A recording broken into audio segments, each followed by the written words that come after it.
Game week 7 represents a huge milestone in terms of EFL fantasy. It is going to be the first double game week of the season, and in today's video I'm going to go through my team selection and give you all the key data and stats you need to make the best decisions this game week. Now, before we dive into today's video, if you are enjoying the Fantasy EFL content on the channel so far this season, make sure you're hitting that like button, subscribing for more, and of course, getting your comments down below. Let's start off, of course, talking about the double game week and fixtures we need to be targeting, because for me, double game weeks are basically a cheat code. They get you 2 games for a player to go and do exceptionally well. I know there's some very exciting and interesting fixtures for single game week players. However, for me, the roll of the dice twice just feels a little bit more exciting. So for me, the teams I would be looking to target are Huddersfield. As you can see in the second game, they do play Blackpool. However, in their game week, their first game of the game week, should I say, they are playing Northampton. And as we'll come on to see some great projected data for that one. Peterborough as well, arguably have the best double game week for a long time we're probably going to see. They play Bristol Rovers and of course Leyton Orient as well. A great double up of those two teams. Wigan and Stevenage also face off against each other, and interestingly, Stevenage's first game is against Exeter and Wigan's is against Lincoln. So for me, Huddersfield and Peterborough are the top 2 teams I would be looking to cram as many assets as I possibly can, and also worth looking at them in terms of teams as well. But let's continue. Let's take a look at projected. No, it's actually the clean sheet ones up first. As we can see, Huddersfield leading the way. So not only did they have a double game week, but in that first game of the game week, they have a 51.2% chance. Now, unfortunately, the betting data isn't available for those second games, so I don't have any statistics at hand at the moment. However, even just with the one game week, we still would be targeting this Huddersfield defence.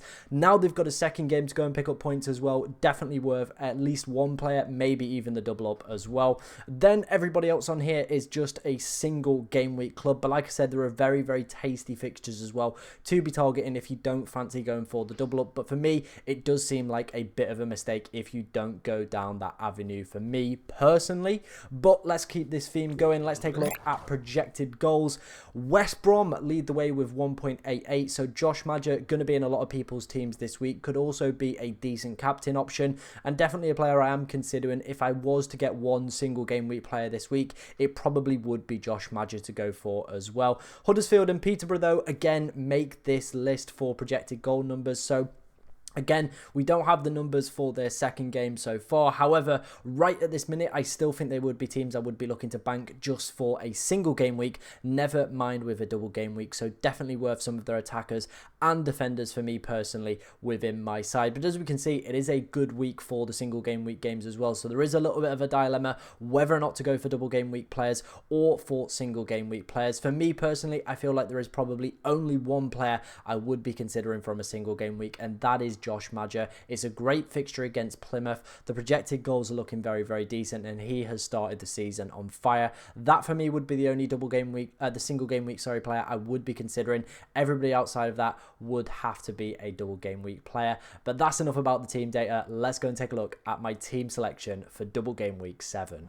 Now, the moment you have all been waiting for, it is my team selection ahead of double game week 7. Let's dive into it. Let's go straight in with our goalkeeper first. It is going to be the Stevenage goalkeeper. They face both Exeter and Wigan away from home, and despite both away fixtures, in that first one they do have a decent chance of a clean sheet as well. I think it's 31.3% chance of a clean sheet. Like I said, I don't have the data available. However, Wigan away still could potentially get something out of that one, or at least some save points as well. Heading into the back line, we're going for a back three. We're going to go for Michael Hellick from Huddersfield. They have the best clean sheet odds, as we saw in the last section as well, with Northampton at home, and also then follow that up with Blackpool as well. Now, Blackpool obviously are under a new management in Steve Bruce, so that one could be a little bit more difficult. However, Huddersfield have started extremely well, and their defensive record in terms of XG conceded has been particularly strong so far this campaign as well. Next Next up is going to be Will Amerson,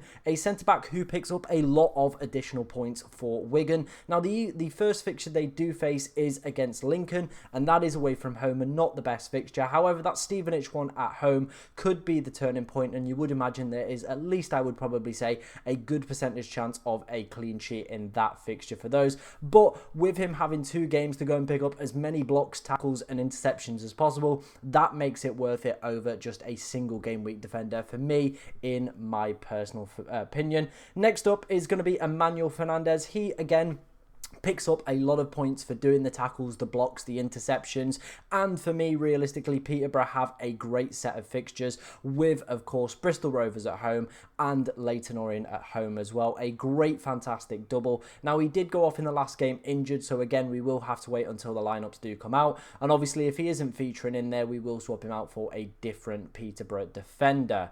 Moving on to our midfield, we're going to start off with Poku as our captain. Last season had 0.57 goal involvement per 90, and so far this season has had 0.64 per 90, should I say. So over those 2 games with pretty good projected goal numbers of 1.76 in that first game against Bristol Rovers, I think he could be a real hidden gem, and for me, the best captaincy, or one of the best captaincy options in terms of this week. Then we move on to Asgard, the Norwegian for Wigan. Like we said, that first game week fixture isn't the best, but that Stevenage one definitely could pull it back, and over the past 3 game weeks has picked up a double-digit haul in every single one. And if he continues that into this week, again, could be worthwhile punt in midfield. And then finishing up is going to be Josh Cormer.